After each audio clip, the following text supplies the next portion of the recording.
Hey, Mark here from solarpowerhelpsite.com, hanging out with the horses. And in this video, I wanted to share with you some considerations that you might have for the area that you live in and whether or not it's going to be good for solar. Well, there's lots of different things to consider, of course, but let's just touch on a handful of them. What if you live in an area that snows a lot?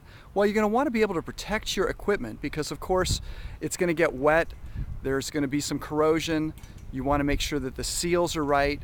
And in situations like that, you definitely want to consult a contractor who knows about these kind of things so that they can help you with it. Now, the same goes for if you are in an area that rains a lot. You want to be able to protect that equipment. But what if it's just cloudy a lot?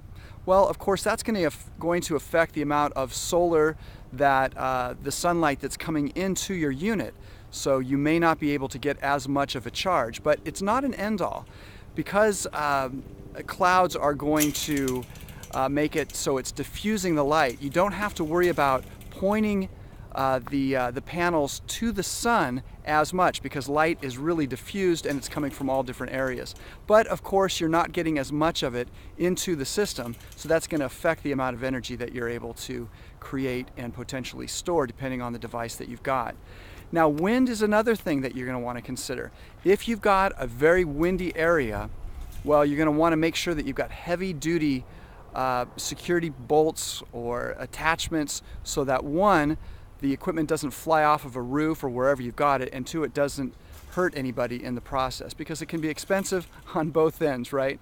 So another thing to consider is fog. Now, if you do have fog, you're going to want to point it in a direction where, especially earlier in the day, that it has the most potential to get light. And that's going to depend on where you are. All these things that we're talking about here, it's not something that's going to end everything for you if you live in situations like this. But it's just something to consider so that you can make the best use of the space that you've got. For example, if you are in rainy or snowy areas, are there areas on your property that don't get as much rain or as much snow? Maybe it's protected a little bit. And you're going to want to make sure that those areas are also going to get the best solar exposure as well to the sun so that you get the most power.